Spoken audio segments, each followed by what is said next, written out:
You are listening to the Mark Guzman Podcast Experience.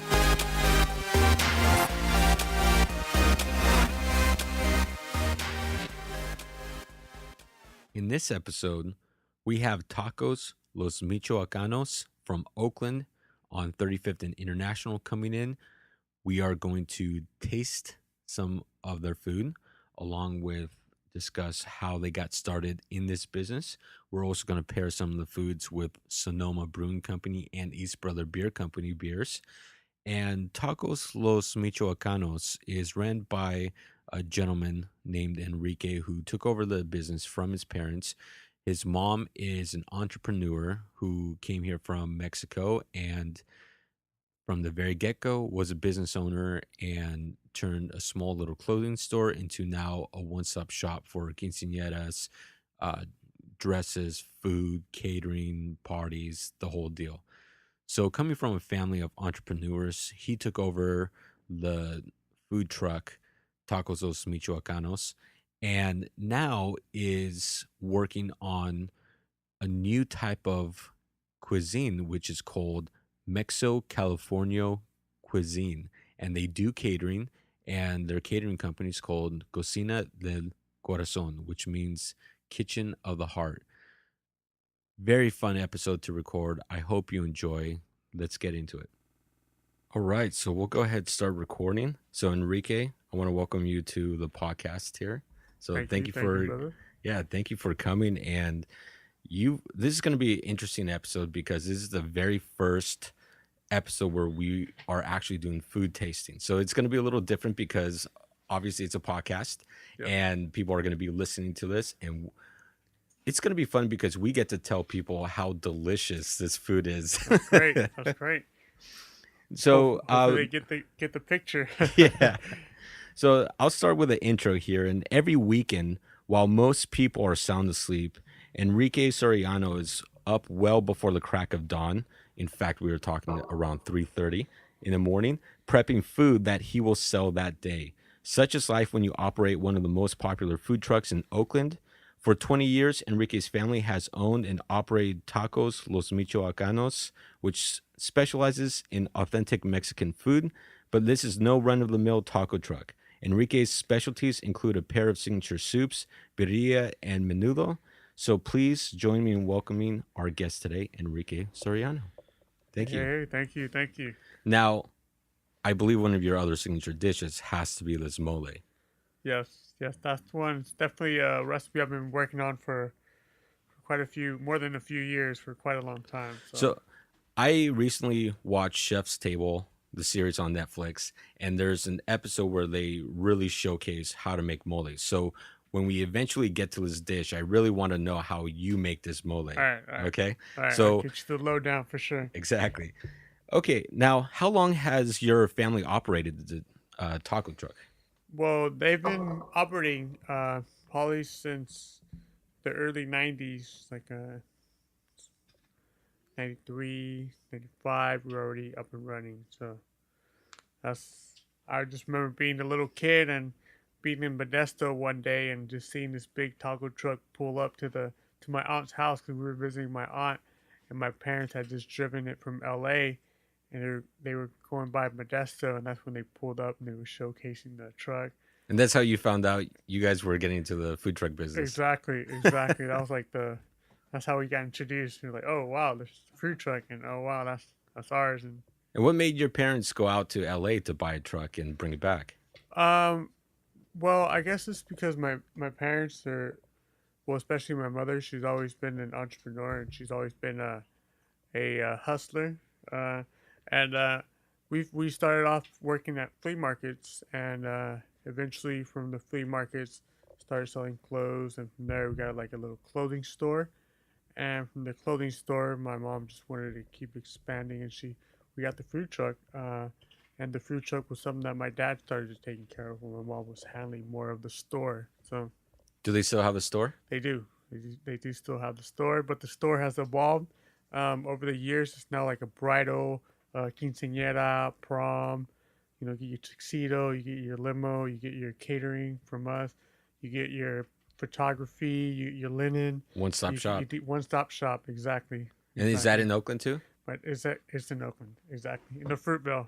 That's awesome. Like to hear a story like that. Yeah, I mean, just a little shop, and now you guys do so much. yeah, yeah, and it's just been expanding, and that's pretty much what I my background is seeing all that happen and why I keep pushing what we do. So Yeah. And what age were you when they involved you into the man, truck? I think I was probably like 12 years old, well, like 13 years old. I want to say, So Now, that's were what you one of the kids that was excited to work in the family business, or you were just so frustrated because they were dragging you into it? you know. To be honest, at first it felt like it was kind of dragged onto it, but like I think my earliest memory was always wanting to use a knife, because they were like, they were always cutting, and I'd be in the truck, and you're like, hey, I want to cut that, and they'd be like, no, you can't touch this knife, you're gonna cut yourself. Like, man, I wouldn't touch it, I want to be trusted with that knife, I can cut things, I know how to handle myself, and so like, I guess the truck kind of just tapped into my love of food and cooking, which is probably why I didn't mind so much. So, So now, what's your involvement with the food truck? well, now as far as my involvement is, I've just acquired it recently and taken full fledged ownership of the truck because previously it was under my parents' control, and I've always been working around in different restaurants, especially around the city, in different parts of California, and Oh, keep going. oh yeah, I'm just and gonna I close. pretty much came back and decided to take over the business because my folks needed some more help. They're getting older, and you know, I saw that I saw a lot of potential in the truck and a lot of we have a good following. We've been around for a long time. We have a good standing name in the community, and I figure I'd just carry that torch. Now, this is your catering business card that Yeah, I have yeah, in front of me, and Cocina del Corazón, basically, uh, kitchen of heart. that's right. Kitchen of the heart. That's right. Yeah. That's right. Now, why did you name it that? Well, it's a process that happened with me and my girlfriend that we were just throwing around names and brainstorming, and I guess the business name just kind of flourished like we did. It's kind of a reflection of what what we do with our food, and for the most part, the corazon was like the concept that was first thrown out there because we had different names, and the corazon was the thing that stuck out more because we feel like we cook from our heart. The food that we put out, and not just the food, but it's also the services that we provide. Albeit the presentation, the ambiance that we provide. Like the way we communicate with guests and with people, and we feel like it's all heartfelt. It comes from the heart, and we're legitimately, you know, we do it because we love it, and you know, it's something that we love to do. Your Food, and passion. it's a passion, exactly. And we figured that the best way to translate that into a name would be just to incorporate it into the name. And That's awesome. yeah, so, Yeah.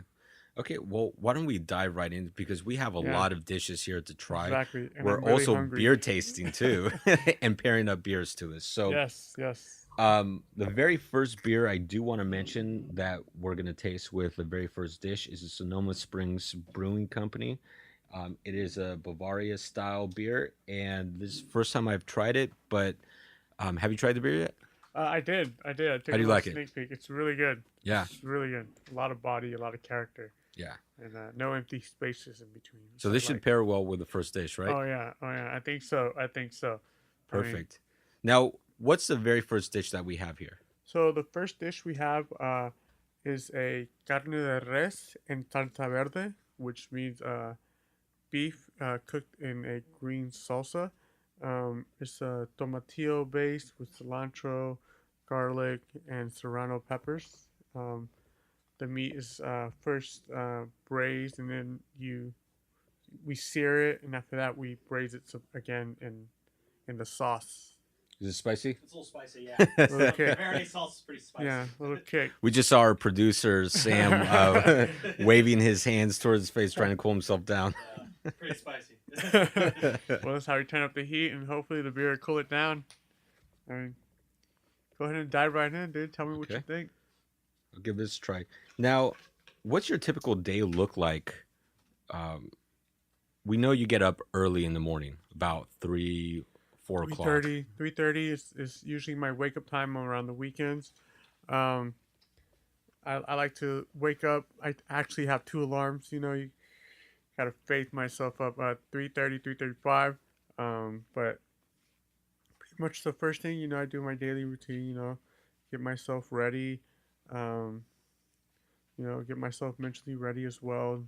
Get in my truck, make sure I have everything that I need to provide the day, and I head on to the kitchen, and I start pretty much start banging out the things. And the way the routine goes is the first thing I do as soon as I get home is because we're cooking menudo and birria, and menudo is it's a traditional dish that's made with cow stomach and the tendons of the cow and the cow feet as well, beef feet, if we want to use proper terminology. But the beef A lot of people tendon, don't know that. yeah, you know, and this stew is really good. It's really brothy. The tendons have a lot of collagen, so does the feet. But there's very old school, like if you go to Mexico and you want to talk to your family members and they talk about cooking menudo, and they have like this old adage that, you know, the cows are usually asleep at night, and you want to cook your feet overnight because, you know, as to not disturb the cows. And there's some weird adage about that, and like, so the menudo beef feet tends to cook overnight, and one of the reasons is because it's so tough. It takes such a long time for that meat to break down. But I just figured it's like an old adage that, you know, it remains. So is that true. what you have to do? Cook it overnight? We cook the feet overnight, and so when I get there in the morning, is I fish it out of the pot, you know, take it out and cool it, and then I start, you know, straining out all the, you know, all the stuff that comes out. You know, we strain everything out. We get all the fat off the top, and I start breaking down my meat for the birria. You know, I soak it really fast, and I get it on the pot. I saute it, a little vinegar, a little garlic, let that cook for a little bit, and I get my mole ready for the birria, which is guajillos. I want to say about 8 different spices like cumin, you know, thyme, allspice, cloves, etc. And that pretty much starts to simmer on its own until, you know, ready to load up. And what time do you load up? We start loading up at about 6:45. Wow. So we start loading up around 6:45. We want to be done loading up by 7, and we want to be at our truck by 7:30. Theoretically by 7:20 because we open at 7:30. So that's one thing that a lot of people don't really realize as much with food trucks is that you're running it just like a restaurant. Yeah, and everything's just timed. Yeah. I assume you have a whole crew with you too. Yeah, we have a crew, and they also have their set. You know, my crew, the people that cook the menudo overnight, they're all my brothers. You know, it's a family business. It's all a family affair. It's always been that way. And as far as we're going and moving forward, it is still a family business. My brothers, they show up to the truck.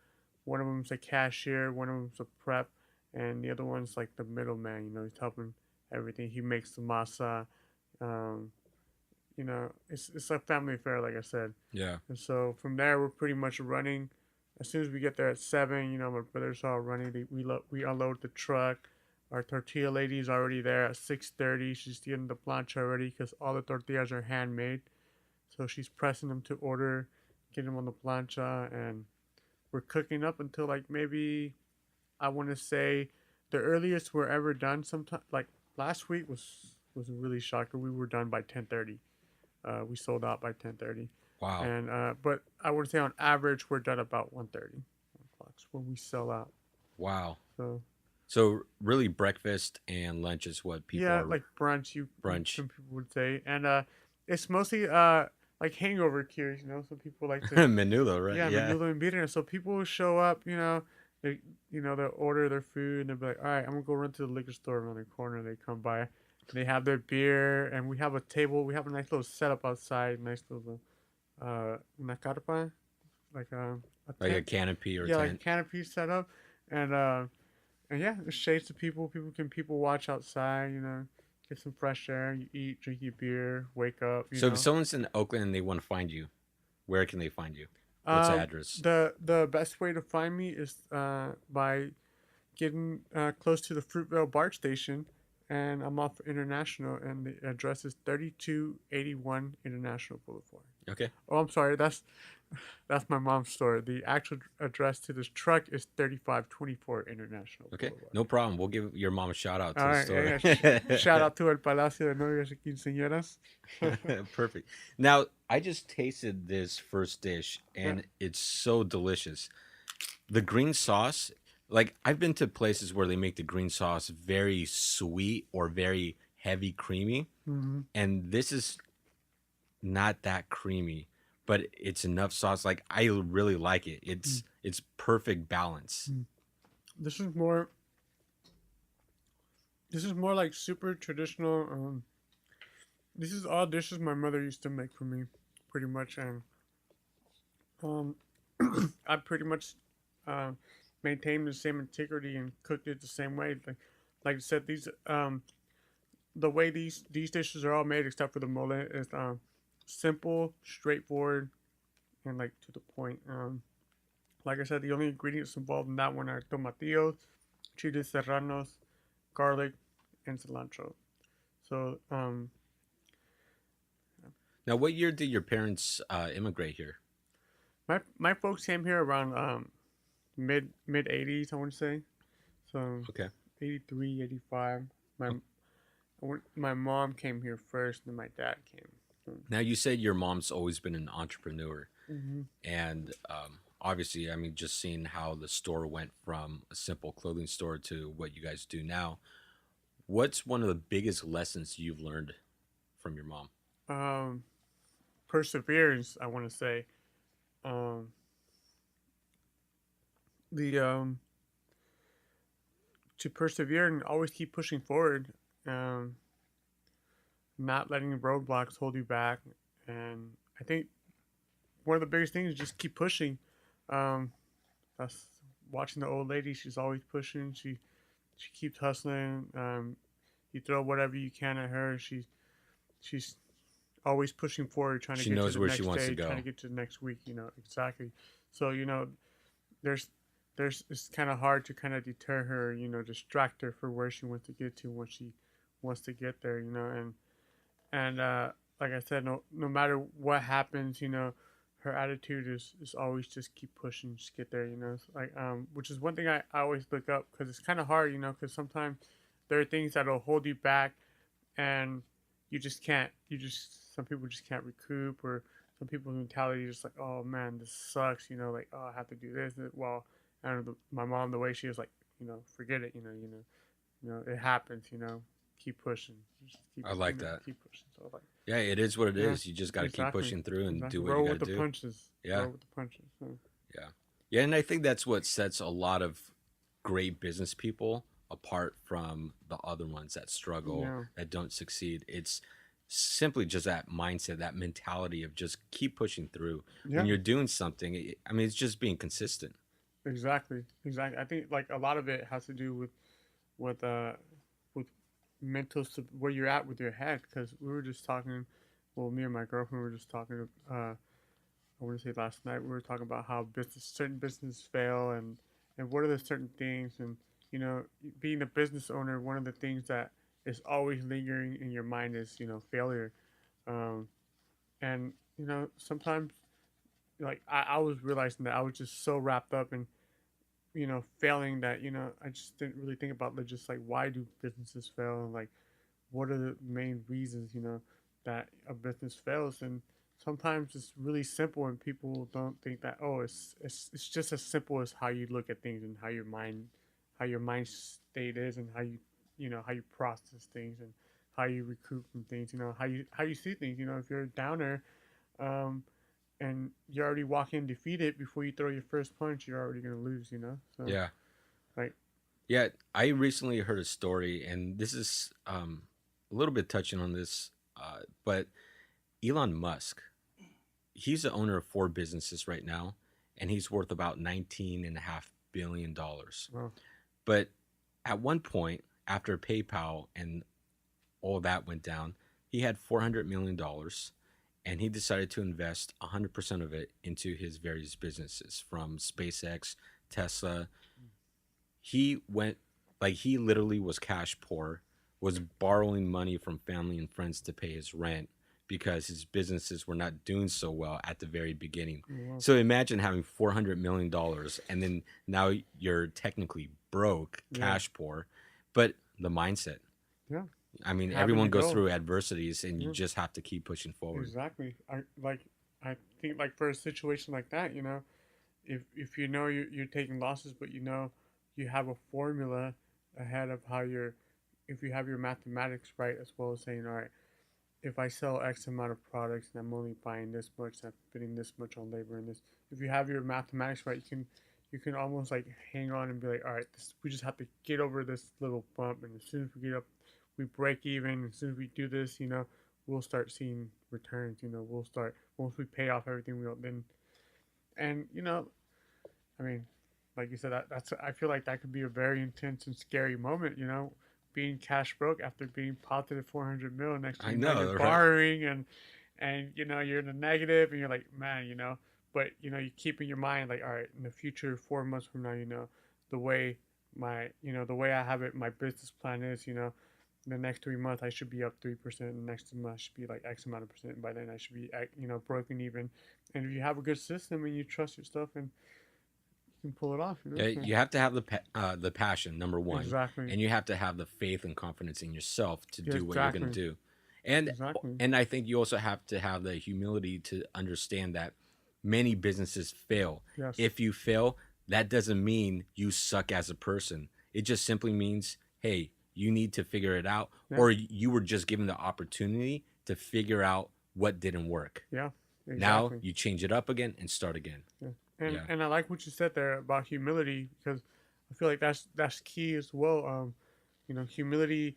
You know, if you get too cocky, you get too bold. You can get a little. You get very comfortable. Yeah. And once you get very Exactly. comfortable in how you always make your money, there's always going to be someone else that comes up Yeah. and takes your market Yeah. share or does Exactly. something better. And it Exactly. also like hurts your own innovation and style. Yeah. Like you're a chef. Like I know that you're probably always looking for ways to make dishes better Yeah. or come up with new ideas, right? Exactly. Yep. Yeah. Always. If you get comfortable in the same dishes over and over and over again, it's very easy to, because you have great dishes, people love them, Yeah. very easy to get into that mentality. But what sets you apart is the constant push to innovate forward. Exactly. Exactly. And that's another key thing about business too, is innovating, is changing with times, and growing as well with the generations, because generations change, and as the generations change, so do the styles and the taste of things. And like for example, in the cooking industry, we can't, there are certain ways of like plating food, or like certain dishes that are like considered classic or super retro or throwback, you can't get away with like today. Hmm. This is a changing time, but you may use the same ingredients, but you just may present it differently. Yeah. It's like innovation, like it's another reason I was looking at why certain businesses fail and why others don't. Like, sometimes you carry on a niche. If you're in a niche, market, and over the technology changes, all of a sudden what your niche was becomes obsolete. The only way to survive is to innovate, is to change, and is to grow or to offer something different. And innovation is key to keep moving. Yeah, that's why I love that series on Netflix called Chef's Table, because everyone was about innovation. Regardless of where they were at in life, it was always about innovation. And it really shows you how food is way more than just about taste. Yeah. You're dealing with all the senses. Yeah. I mean, touch, smell. I mean, even the sound, the sizzling of food, Exactly. how it's served to you, the visual. There's a lot more, and then you can Exactly. have art in every single one of those senses. Exactly. Yeah. Exactly. And that's something we try to tap into, all the time. As chefs, as as people who offer our services, like I was saying earlier, we try to tap into everybody's senses with our ambiance and with the smell and how we bring things, how we present things. And it's it's an experience because life is an experience, and people like experiences, and if you have a great experience to offer people, people will take up on it. Yeah. Yeah. People pay for experiences. Exactly. That's what they want. Exactly. And people will pay for the right experience, and depending on how you present your experience, people are willing to pay X amount or probably pay 2 times the amount. Yep. So let's move on to the next experience here on this podcast, and this tastes out the second dish here. So what's the second dish that we have here? The second dish that we have here is a mole. It's a carne de puerco en salsa roja. So it's pork shoulder, and it's been simmered as well in red salsa. So this is the exact opposite of what we had in the first dish, which was tomatillos, is a green one. This one's a tomato based, the red tomatoes, and the chilies as well are different as well. The first one's serrano chilies, and these are more of a darker dried red chili. Um, so that is very good. Completely different dish. Completely different. Super delicious, but so different than the first one. Mm-hmm. Now, do you grow your own peppers? I do. I do grow my own peppers, but not for these dish. I don't have enough for that. But yeah, I think growing food is another way just to break out of the norm and reconnect with the earth. Now, the first beer that we had was a very light beer. For this next dish, do you think red IPA or wheat IPA? I think we should go with the. Which one did we say would be darker? The wheat, right?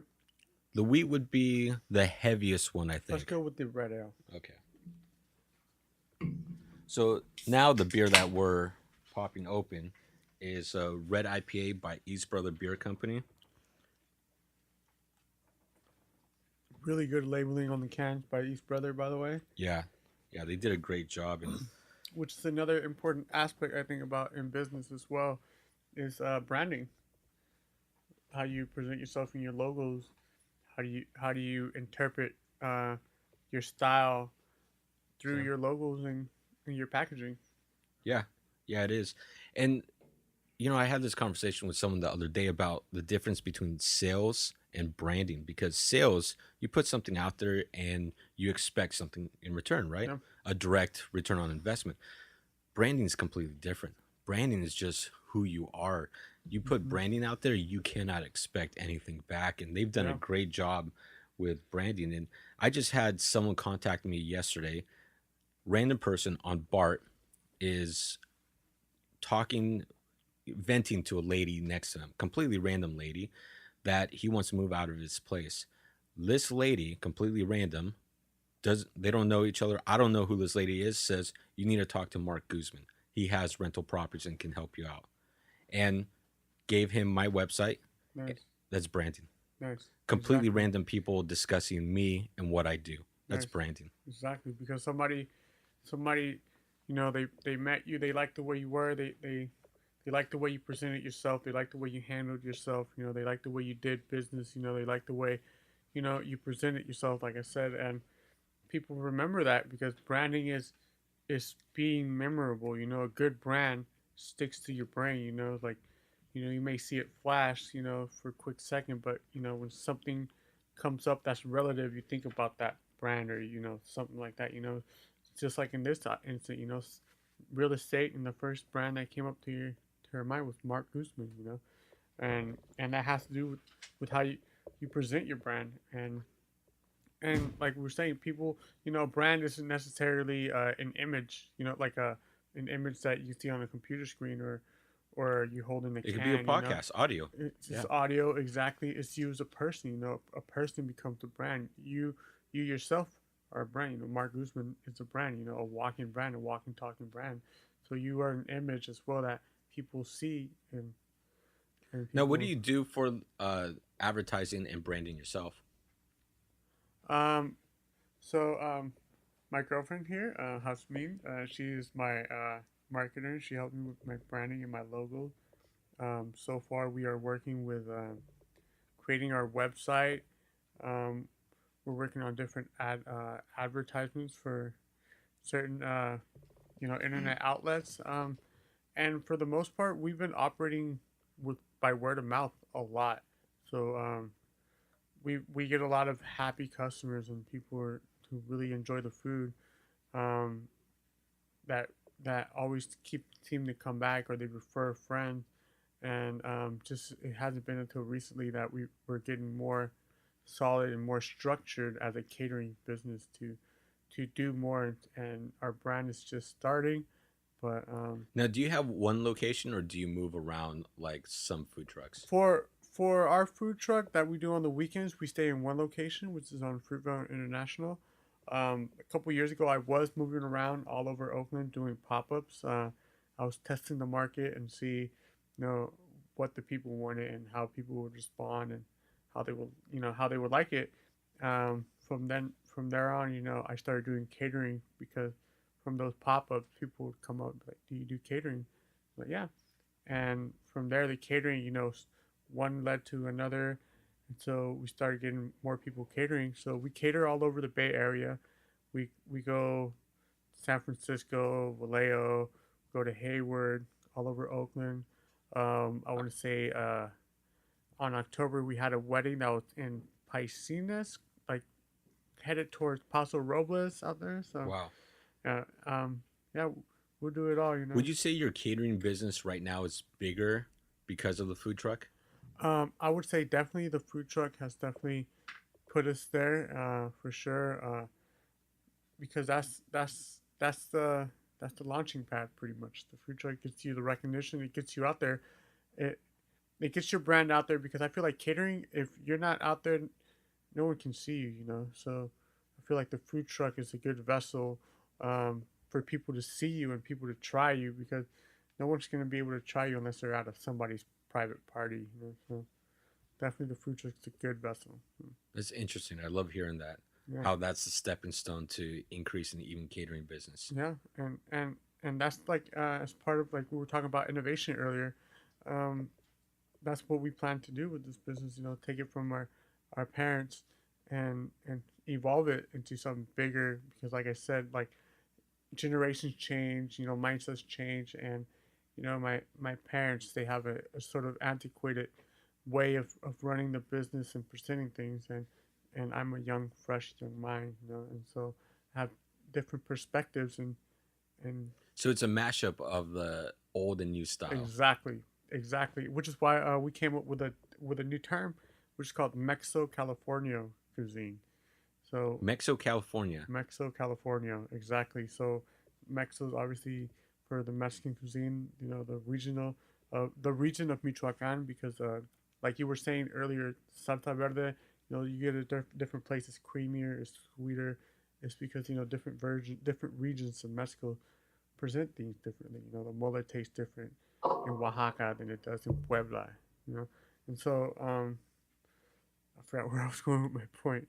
The new term, The Mexico California, exactly. So the Mexico of the region of Michoacan, and then the California is reflective of the California kind of way of doing things, and meaning fresh ingredients, things that are in season, things that are local, more holistic, farm to table type of approach to it, and it's more like a little more towards a little healthier. What I brought to you today was more traditional Mexican, hmm but the whole Mexico California, what we offer is more, like I said, fresher, more vibrant. Definitely California twists to it. We use like butternut squash when we can. Anything that's good during the season. Okay, so I've got a question for you, but before we move on, have you tried the beer with this dish? I tried the beer, but not with the dish. Yeah, you have to try it. It pairs super well. Sam, like you're gonna have to try this. Like, I don't think this one's as spicy as the first one. no, it's not spicy at all.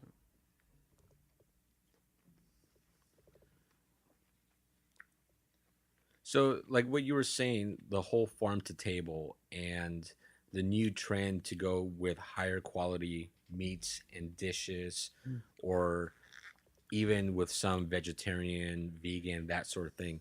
Exactly. Um, is that where you eventually see your food and dishes evolve into? Exactly, and exactly towards more vegan dishes as well as vegetarian.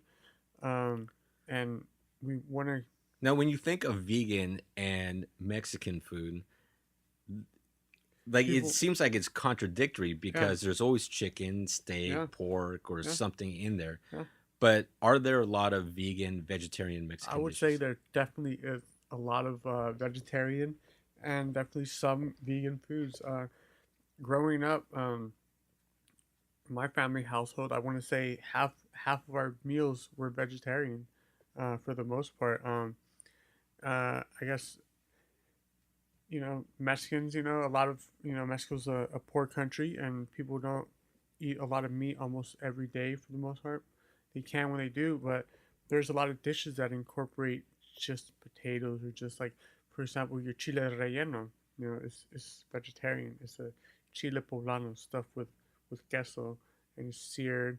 And then papas a la mexicana was another dish that my mom always used to prepare for us, which would be just potatoes that are cooked with tomatoes, onions, jalapenos, cilantro.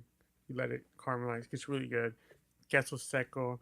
And then there's other dishes like morisqueta. And morisqueta michoacana is a seared cheese that's cooked in the sauce, and you accompany that with white rice and like semi mush beans, and then there's a plethora like quesadillas that with calabaza and which is squash, summer squash with squash blossoms, all vegetarian.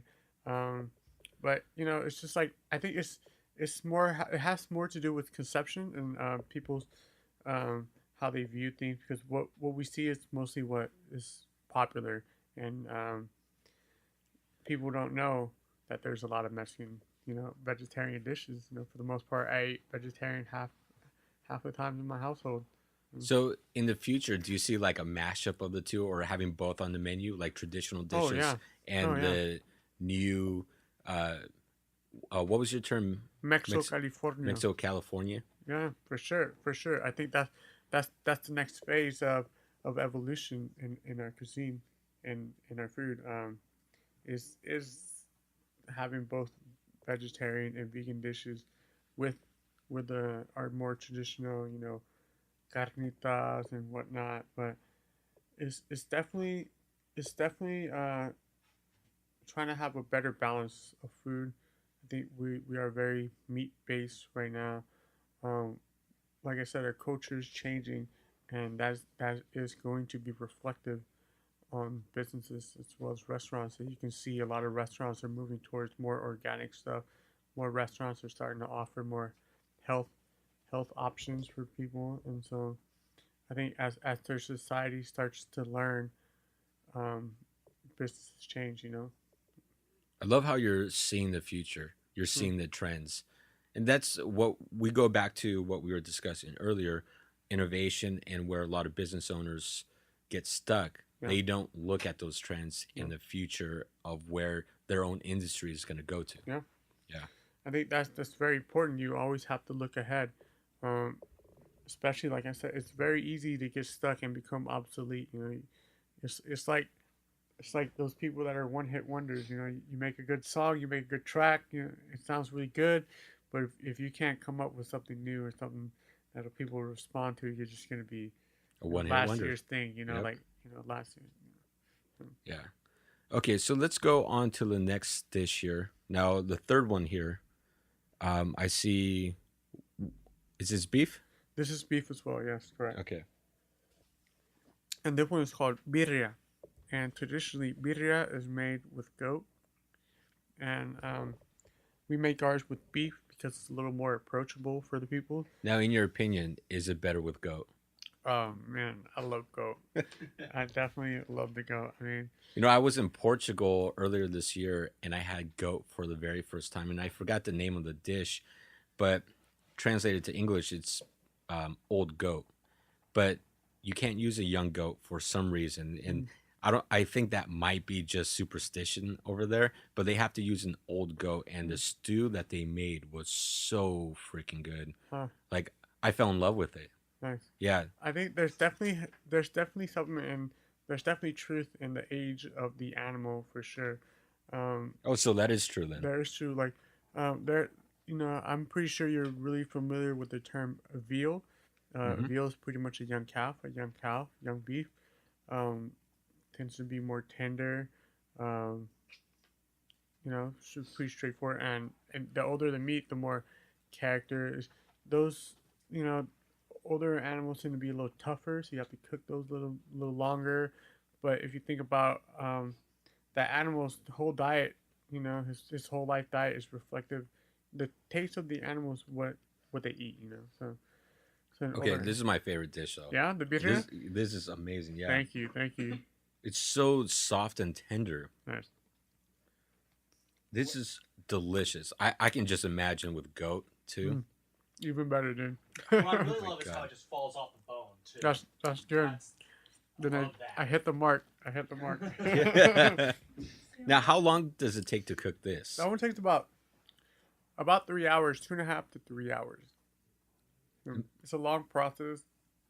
That's why when I wake up in the morning, that's one of the first things I put on to start cooking. Is the birria. Let it a nice slow simmer, gentle.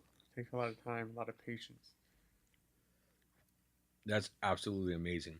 Thank you, dude. Thank you. This one's changing my life right now. Thank you, dude. Thank you. That's where we put our heart into it, I feel like I need to pause the podcast here and take a minute. You feel like you need another, beer with this one, huh? That's amazing. Yeah. Now, you have this on the menu every day? Yes, that's correct. We have it only on the weekends. So for now, we are only open on Saturdays and Sundays.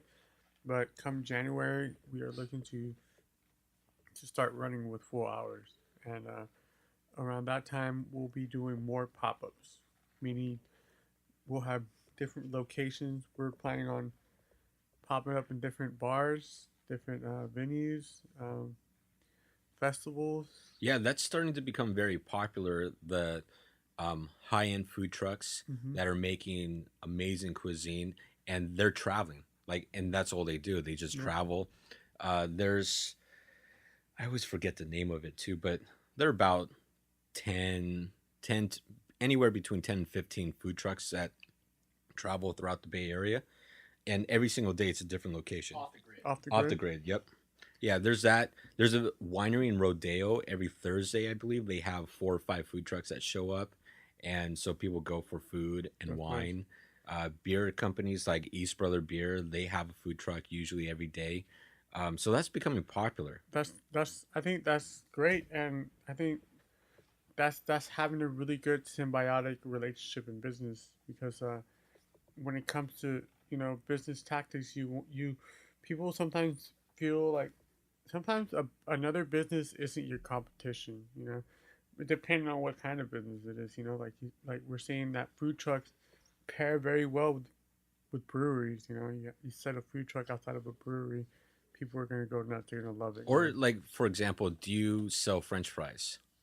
I don't. You don't. Exactly. But if you're next to a food truck, I can guarantee you a ton of people would love to take French fries and just dip it into these sauces. Exactly. And that's another thing why these other food truck, like there's another one called Food Truck Mafia. It's like off the grid. And like I said, if you have only one truck that offers one thing, the only people that are going to stop are the people that know that and they have a craving for that and they want that. But if you have 4 or 5 different options, you can bring a crowd of people. You can bring like your whole family can come. Like they can get that, and maybe somebody be like, "Oh, I wasn't gonna get this, but this looks really good. I'll get this instead." And so that's symbiotic relationship in business where you're not really in competition with each other. You're just kind of helping each other attract a larger crowd, therefore bringing more potential business to your business. Yeah. Okay, so I think I'm going to open up the wheat IPA that we have for this one. This is going to be probably the heaviest beer, slightly heavier than the red IPA we just drank. And this beer is also from East Brother.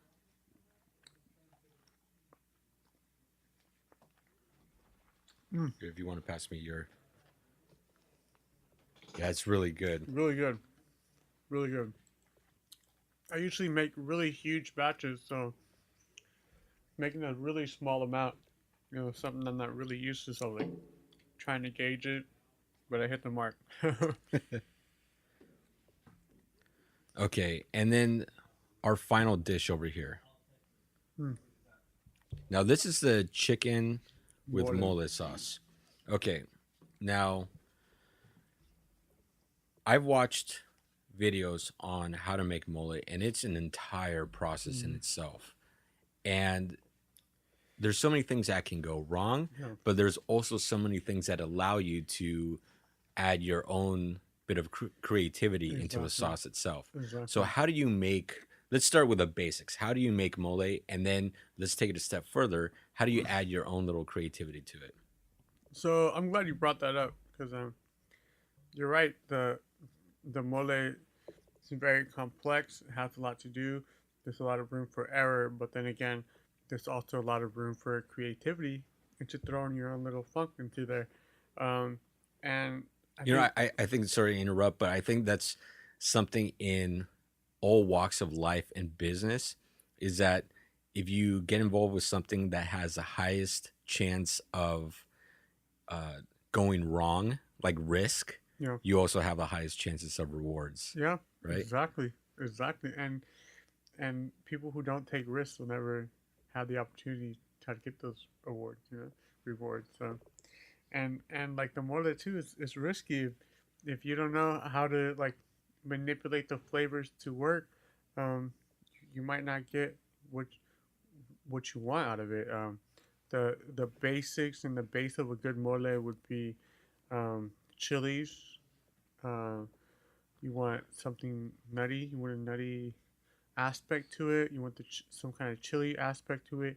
You want some kind of thickener to it, albeit tortillas, masa, bread, crackers. Those are all things that'll help thicken explosive flavor. You need a sweetness component to it. That can come in the form of sugar, or raisins, or dried different varieties of dried fruits. And then sometimes you can throw in chocolate, and then that's pretty much like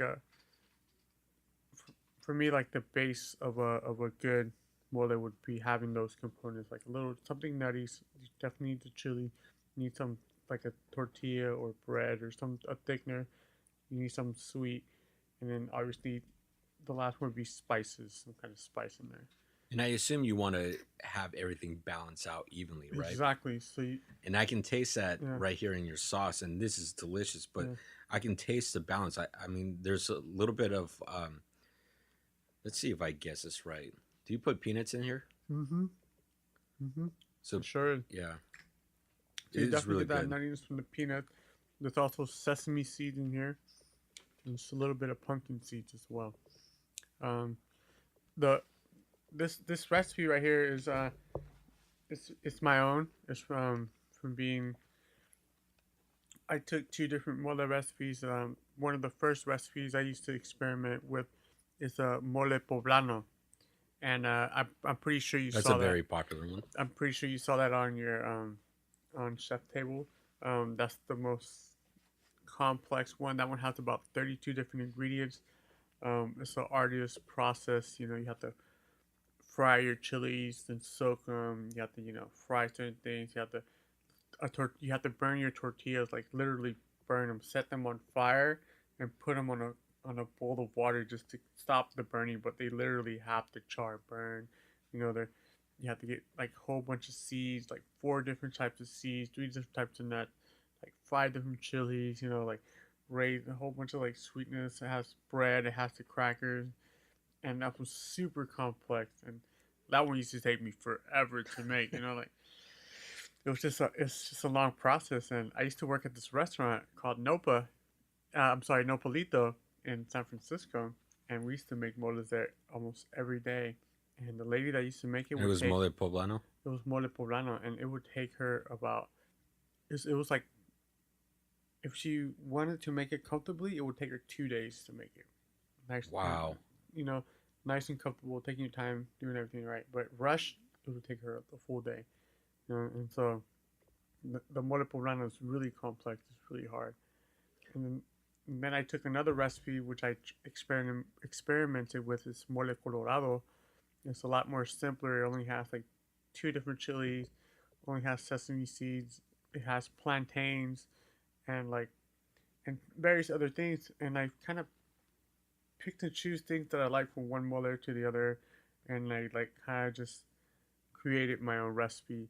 And I simplified the oaxaqueño, but I made the mole colorado more complex. And I took something from one mole that I really liked, and another thing from others that I felt like, oh, this adds this really good sweetness, some like depth of flavor, like like a ciruela. What's a ciruela? A plum, like dried plums. Okay. They have such a dark, different flavor. It's like it's just like, I don't know. For me, it's like I practice cooking every day. For me, it's a practice. Um, the more you do something, the better you get at it. I'm cooking every day. I cook at least 3 times a day. I cook So at I work. bet you're constantly testing recipes. Exactly. I'm constantly testing recipes. I'm constantly cooking the same thing over and over again. And so, like, it almost gets to a point where, like, I can taste something and, like, I'll pick it out. I'll be like, oh, I can taste the cloves a little too much. Maybe I should back down a little bit. Or I can taste something like, it's like Wow. some like when I Your was palate gets very refined. very refined. When I first started cooking, that was like one of the things that made me really nervous. It's like, wow, you look up to these big chefs, like, wow, they taste them like, oh, I can taste this, and this. Like, man, all I taste is that. Like Yeah. what the dish is. It's like, man, it's like, but the more I do it, the more I can be like, oh wow, I can really taste each individual ingredient. I'm starting to taste that. And it's the same with beer. It's like, if you're drinking beer all the time, and especially if you make it, I feel like if you make something and taste it, if you see what goes in it, the more you're able to pick out the flavors of it. Because I guess you'll taste it individually, and then you taste it in the sauce, I guess. Yeah. I taste the onion by itself, then I taste, the garlic by it. I taste everything individually. I taste it in various forms, like an onion, for example. An onion fried tastes different from if you sweat an onion versus if you grill an onion versus if you bake an onion. They create different flavors. And I've tasted all those so many times, I can picture it. Same with beer, So it becomes second nature. You can Yeah. be like, okay, I want to make a sauce, and I know I want this ingredient, that ingredient, this ingredient toasted, this ingredient grilled, this. Exactly. So you just know it. Exactly. And you can almost be like, I'm looking for this profile of flavor. I want something that, like I said, like the more, I want something that's kind of nutty. I want you to taste the chocolate in there. I want you to taste the spice, and I want you to taste the salt. It's like, it's balanced, but I can almost have like clear vision of what I want to make and put it on a plate. I don't know, it's through a lot of years it's taken me to get this down. So I mean, it's a practice. I feel like one of the things that I owe to my success so far is that I practice a lot and I love what I do, and like I said, I actually, for me, it's always a learning experience. Another thing is humility. I never stop learning. I'm always open to criticism. Somebody tells me, I think you should do this differently, or hey, why do you do that? It's like I've seen some people do this and that. It's like, oh wow, it's like I'm always constantly learning, and and for me, food is the way I interpret my heart. Well, I mean, it definitely shows. I mean, all these dishes are amazing. I mean, I have to say, this one is my favorite. The third Thank you. one, Thank you. Yeah. the birria. The I mole mean, a very close second. Yeah. Nice, yeah, nice, yeah, nice. yeah. But yeah, I think this birria changed my life. Thank you, dude. Thank you. I'm It glad, just man. did. Thank you, dude. Thank you. Thank you for Yeah. doing something right. I mean, so many people can't go wrong. We got people at our truck that have been going there since I was a little kid, dude. They come up to me like, man, you were a little snotty nose when I first used to come here, and like, look at you now. Like, I was like, oh yeah, we have people coming from LA. They, like, oh, we're from LA. Every time we come up to the Bay Area, this is a must stop. We have people come Wow. from Vallejo. We have people that come Saturday and Sunday every weekend religiously. Like they'll come both days, and people from Hayward, people come all the way out from like Vallejo. People, we have St. Elizabeth's Church next door, and they'll bring their pots. People come out with pots and be like, I want $50 in menus, or I want like $100 worth of, or whatever, and and the people, I feel like people love us because we've been a part of the community, and they love the food and we're consistent, and It's amazing. it speaks for itself. I feel like, I mean, Definitely. so, Well, that's our time. So I want to thank you for Alright. being on the podcast Wow, and coming thank you. out. This is amazing, this whole spread here. thank you. We'll go ahead, link up all your information in the description. But once again, you're on the corner of International and Fruitvale, correct? I am on the corner of 35th and International. 35th and And International. 35th and International. But you're near the Fruitvale bar I am station. near the Fruitvale bar station. I am about, I would say, 2 blocks. It's a very easy walk. You go out there, bring your friends, hang out, chill. Take a gander, take a walk around the block. It's a beautiful place. Get some birria, because Get some birria, get it in you. that shit's going to change your life, I'm That's telling right. you. Take some birria, get a beer. Yeah. Just take it on, dude. Take life. Great. And then when you have your website up and running, when you have the website up and running, send it to us. We'll go ahead and link it up. Perfect. We'll have to have you back on the podcast sometime in the I'll future. be- I'm more than happy to be back, dude. Just cater something at the sure. office. Yeah, dude, for sure. For sure. Yeah. I mean, Yeah, that's awesome. So thank you. no, thank you for the opportunity, brother. I appreciate it. Yeah. Okay. Thank you so much for listening to the podcast. I hope you enjoyed this episode. I had a blast doing this episode with all the food. I mean, go to my Instagram, which is instagram.com/Mark Guzman Homes. Check out the few photos so you get an idea of the type of foods that we were eating, but it was amazing, delicious food. So go check out Enrique and their taco truck down over on 35th and International in Oakland. The food's amazing. You're going to love it. I really, really want to thank all of you for listening. It means the world to me, and I hope today's episode provides you value in your day-to-day life. I created this podcast to help showcase the many great people that live in this world and help share some knowledge that I've learned along the way in life. Again, thank you for listening. Check out our sponsors, and I'll catch you on the next episode.